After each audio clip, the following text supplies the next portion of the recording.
Les amis, on arrive en fin d'année finalement. Maintenant, cette vidéo sortira et c'est la dernière.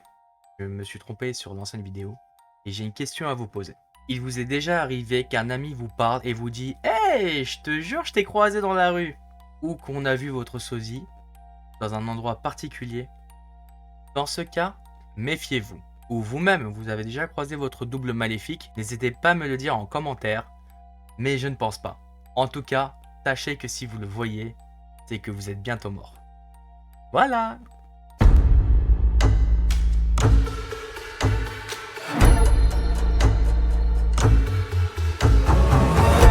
C'est également les frères Grimm qui ont popularisé la figure du doppelganger dans leur dictionnaire de 1852. Le doppelganger est un être double à l'apparence identique, capable de se trouver à deux endroits différents. En 1845, l'arrivée d'une mystérieuse professeure dans un pensionnat isolé de Lettonie suscita immédiatement l'intention et la curiosité parmi le personnel éducatif et des élèves. Son passé était mystérieux, on n'a pas tellement d'infos sur elle et les rumeurs commençaient à circuler parmi les habitants de l'établissement. Les descriptions de la professeure mettaient en avant son apparence sympathique et agréable. Grande, blonde, au tempérament timide mais toujours souriante. Les témoignages soulignaient son caractère doux et sa patience envers ses élèves. Sur le papier, elle semblait être une enseignante irréprochable, mais malgré cela, son parcours professionnel était marqué de plusieurs renvois sans aucune faute grave ne soit attribuée à son nom. L'atmosphère étrange qui l'entourait était renforcée par des histoires encore plus étranges qui circulaient parmi les élèves. On racontait que le professeur n'était jamais véritablement seul. Certains prétendaient avoir entendu des murmures dans les couloirs déserts ou ressenti une présence invisible à leur côté depuis que la professeure est arrivée. La terreur semblait doucement s'installer parmi les étudiants. Bien que la professeure n'ait jamais levé la main sur aucune des élèves, son comportement impeccable sur le plan professionnel ne faisait qu'accentuer le mystère. L'atmosphère devenait tendue, mais surtout mystique. La question qu'ils se posaient tous, c'est pourquoi avait-elle été renvoyée de ses emplois précédents sans raison? On va vite le comprendre pourquoi. Les premières semaines de cette jeune professeure dans son nouveau travail se déroula sans aucun incident. Les élèves semblaient beaucoup l'apprécier, ses collègues aussi, et tout le monde se réjouit de cette nouvelle arrivée au sein de l'équipe. Mais au fil des jours, d'étranges rumeurs commença à se propager. La jeune professeure, pleine d'enthousiasme et d'énergie, s'imprégnait parfaitement dans son nouveau rôle et avec succès. Cependant, et évidemment, au fil des semaines, d'étranges rumeurs commencèrent à circuler parmi les membres du personnel et des élèves. Certains murmuraient au sujet du comportement inhabituel de la part de la jeune professeure en dehors des heures de cours. On appelle ça de l'espionnage. D'autres évoquaient des situations mystérieuses survenues dans la salle de classe après la fin des cours. Les murmures commencèrent à influencer l'ambiance générale de l'établissement. Des regards curieux étaient parfois jetés en sa direction et certains collègues semblaient réticents à s'engager avec elle à une conversation. Certains résidents du pensionnat prétendaient avoir vu cette femme à un endroit tandis que d'autres affirmaient l'avoir vue ailleurs. On pourrait presque croire à un mensonge des élèves. Ils avaient inventé ça pour faire peur à tout le monde. Puis un jour, alors qu'elle faisait cours à 13 jeunes filles, toutes furent témoins de la même scène hallucinante devant leurs yeux. La professeure semblait s'être soudainement dédoublée alors qu'elle écrivait la leçon au tableau. Une autre enseignante identique à côté d'elle accomplissait la même tâche. Lorsque la vraie professeure se retourna et constata le visage terrorisé de ses élèves, elle marmonna: Oh non, pas encore. elle semble être la seule à ne jamais voir son double lorsqu'il apparaît. Ce n'est qu'à travers les réactions des autres personnes et ceux qui veulent bien lui raconter qu'elle prend conscience de ce qu'il se passe. Les mois s'écoulent et le phénomène persiste, suscitant la terreur parmi les élèves qui restent perplexes devant cette scène surnaturelle. Il est important de souligner que le double ne se comporte pas toujours comme une simple réplique de l'original. Un exemple particulièrement saisissant survient lorsque 42 élèves se réunissent dans une classe pour assister au cours d'une autre professeure. Pendant la leçon, les jeunes filles observent la professeure blonde dans le jardin à quelques mètres des fenêtres, en train de cueillir des fleurs. Son comportement semble tout à fait naturel et ordinaire.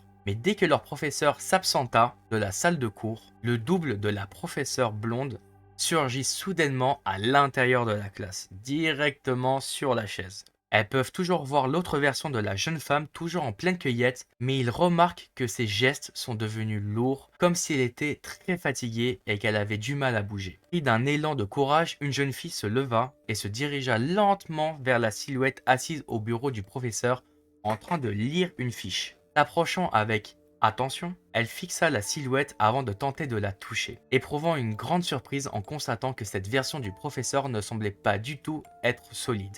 Elle décrit la sensation comme si elle passait la main à travers des voiles de coton. La silhouette s'évanouit progressivement jusqu'à disparaître complètement. C'est archi mystique. Les mouvements de la professeure dans le jardin, qui n'avait rien vu de cette scène, reprend d'un coup sa cadence normale, comme si son énergie était revenue. Plusieurs scènes similaires se déroulent au cours des 18 mois qu'elle passe dans ce pensionnat. Et plus le temps passe, plus ses élèves sont terrifiés, prennent fuite et refusent d'assister à ses cours. C'est donc sans grande surprise qu'elle finit encore une fois par être renvoyée. Elle confie alors avoir parfaitement conscience de cet étrange phénomène qui semble la suivre partout, puisque c'est la raison pour laquelle elle a été renvoyée toutes les fois précédentes. Pourtant, elle est incapable d'expliquer d'où vient cette capacité à se dédoubler. En vrai, taper un multiclonage comme ça peut être pas mal en vrai. Après ce nouveau renvoi, elle se rendit chez sa belle-sœur et s'occupe de ses jeunes enfants. Ils prennent l'habitude de voir leurs deux tantes et ne semblent pas en avoir peur. Le doppelganger se présente toujours comme la copie exacte d'un autre être humain, et on lui prête souvent des intentions malveillantes. C'est de là que vient le mythe du jumeau maléfique. Dans certaines légendes, on raconte que toute personne croisant son doppelganger peut s'attendre au mieux à des événements très malheureux, au pire à mourir. Même si celui de la professeure n'a a priori jamais fait de mal à personne, ce n'est pas le cas de tout le monde. Un jeune garçon raconte avoir eu peur de sa vie en rentrant du lycée une fois chez lui. Il se dirige vers la cuisine où il entend la voix de son petit frère dans la chambre. En se dirigeant vers la chambre de son frère, dont la voix semblait provenir, il aperçoit sa mère assise immobile sur le lit. La moitié de la chambre plongée dans l'obscurité, les mains de sa mère sont posées sur ses genoux, le corps tourné vers le mur, sans se rendre compte que son fils l'observe. Le garçon entre dans la chambre et interroge sa mère. Maman, tu vas bien? Sans se retourner, celle-ci lui répond d'une voix longue et monotone. Tout va bien. Viens me voir, s'il te plaît. Faut que je te parle. L'adolescent fait un pas dans la chambre, mais s'immobilise brusquement lorsqu'il entend de nouveau la voix de sa mère. Mais cette fois-ci, il vient non pas de la silhouette au bord du lit, mais de derrière lui, précisément de la cuisine. Il passe la tête par la porte, observe sa mère en train de mettre la table dans l'autre pièce. Terrifié, il se retourne à nouveau vers la chambre, et lorsqu'il fixe le lit, il est surpris de le trouver vide. Le double de sa mère a disparu, volatilisé, mais en examinant de plus près, il distingue encore l'empreinte de son corps sur les couvertures, prouvant ainsi qu'elle était bien assise ici et qu'il n'avait pas rêvé. À ce jour, il demeure incapable d'expliquer ce qu'il a vu. Et il a mis des années avant de pouvoir retourner dans la chambre de son frère, seul, sans avoir peur de retrouver sa mère. Qui n'est pas sa mère, ou peut-être que oui, peut-être que non. Bref. Sa mère diabolique. Un autre jeune homme partage une histoire qui s'est déroulée lorsqu'il avait 10 ans. Il jouait à cache-cache avec sa petite sœur dans le jardin. C'était à son tour de compter. Et une fois arrivé jusqu'à 30, comme convenu, il se mit à la rechercher.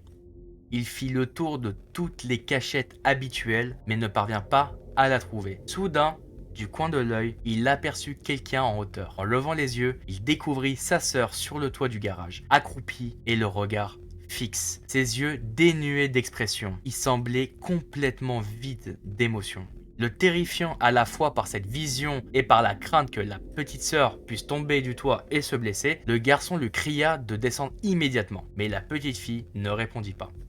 Derrière lui, il entendit une petite voix lui dire « Mais à qui tu parles? » En se retournant, le jeune garçon vit sa petite sœur qui la regardait d'un air curieux. Évidemment, perturbé, lorsqu'il tourna à nouveau sa direction vers le garage, il constata qu'il n'y avait plus personne.